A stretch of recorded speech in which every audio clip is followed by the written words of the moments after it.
Tidak boleh orang miskin dibuat jadi lebih miskin di tanah Kerom.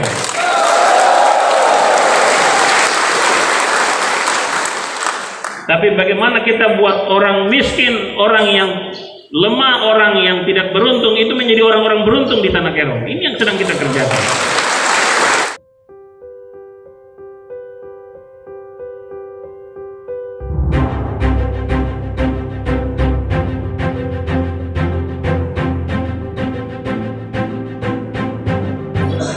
Saya tidak ingin peserta Prajab Formasi 1000 ini memiliki mental tempe dan tahu. Apa itu? Tempeleng baru tahu. Mental kerupuk tidak boleh. Kalian harus memiliki mental batu karang aja ya. Mental batu karang. Dihantam gelombang, dihantam ombak pun tetap batu karang. Tetap teguh. Ya? Tetap kuat. Itu yang saya inginkan. Kalau tidak, percuma saya angkat 1000 ini kalau tidak ada yang mau tugas di Towe, tidak ada yang mau tugas di web, tidak ada yang mau tugas di pedalaman Kerom. Percuma 1000 ini saya perjuangkan. Mengerti? Jadi pulang kasih tahu keluarga yang lobby-lobby ke Bupati, bilang pesan moral.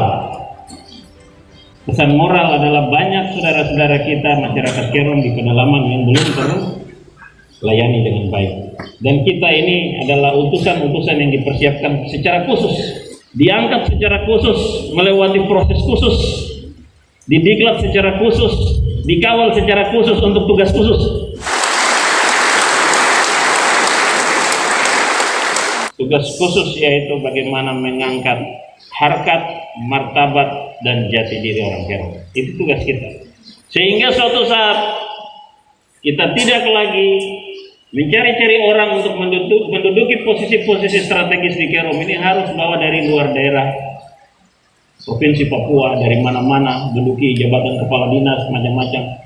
Kita sudah punya kader-kader yang handal, yang tangguh untuk menduduki jabatan-jabatan strategis.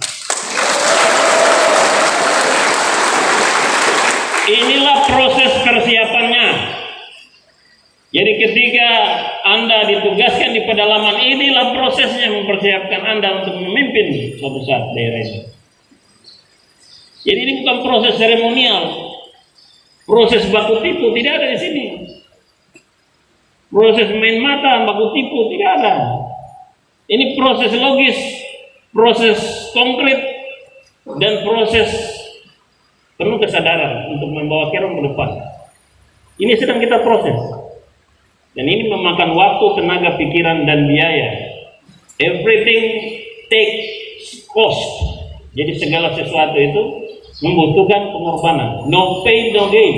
Tidak ada sesuatu yang terjadi begitu saja. Perubahan, kita bicara perubahan Kerom, ini sudah yang kita rubah. Tidak ada pembangunan di suatu daerah, suatu bangsa itu seperti BIM, salah BIM, itu tidak ada. Kalau orang bilang perubahan mana, ini sudah. Kita mulai buat Prajab di Kerom, angkat anak-anak Kerom jadi pegawai, kita didik secara khusus, kita kirim pesan-pesan khusus. Inilah yang sedang kita siapkan Kerom. Kita tidak bisa buat orang lain jadi orang Kerom. Menjelaskan Kerom dalam 1 bulan seperti itu tidak bisa. Kerom itu harus orang tinggal, orang mandi air Kerom, orang akan makan sayur Kerom, makan ikan mujair Kerom, dapat gigit dari nyamuk Kerom.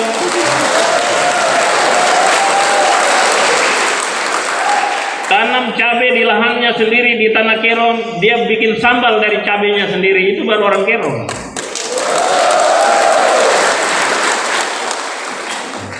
Kalau tidak begitu maka mental-mental kita ini nanti mental kerupuk. Kita kerja di Kerom tapi kita menjadi orang lain. Kita menjadi asing di tanah Kerom. Ini tidak boleh. Mental ini harus disingkirkan. Saya belum 4 tahun jadi bupati, ya belum 4 tahun saya jadi bupati Kerom. Tapi saya selalu ingin membawa pesan perubahan untuk negeri ini. Salah satunya pesan perubahan saya adalah rekrutmen pejabat, rekrutmen PNS no pungli. Jadi semua yang ada di sini tidak ada pungli. Kalau ada yang janjian kasih sesuatu itu urusan pribadi.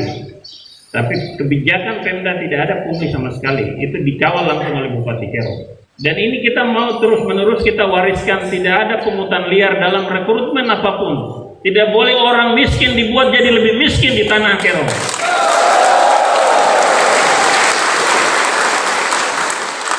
Tapi bagaimana kita buat orang miskin, orang yang lemah, orang yang tidak beruntung itu menjadi orang-orang beruntung di tanah Kero. Ini yang sedang kita kerjakan. Jangan sampai orang tua mulai jual sapi, gadis sertifikat tanah. Kemudian ini sudah bertahun-tahun ini praktek ini ada di negeri ini. Lalu kita semua anggap itu praktek yang baik. Padahal ini memang setan, betul ini. Ini praktek setan. Betul. Sudah hidup menderita memikirkan sekolah anak, yang satu anak menjadi PNS harus jual sapi, harus gade ini. Ini bisa mati semua satu keluarga. Gara-gara pikir anaknya sakit-sakitan jadinya orang tua. Dan Anda adalah mereka-mereka yang beruntung hari ini, itu kalian yang hari ini ada ikutin gitu. Jangan tepuk tangan terus. Saya mau lihat kalian besok kerja di Kerom, kamu tidak melakukan pungutan liar kepada siapapun. Kalau ada senior-senior mau ajar itu bilang, maaf, kami datang jadi pegawai tidak pernah ada pungutan liar, gratis. For free, we have to come to Kerom for free. So remember that, never forget. Understand?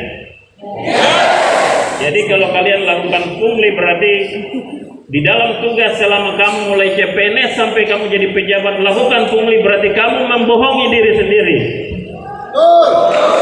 Ingat itu. Waktu kamu mulai pungli langsung ingat Pak Bupati punya pesan.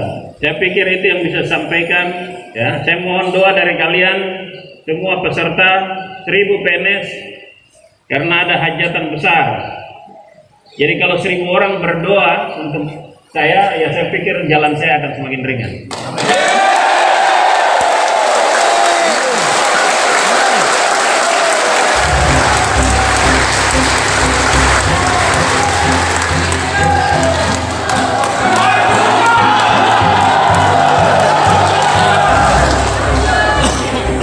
Satu orang ini berjuang untuk 1000, masa 1000 tidak bisa berjuang untuk satu?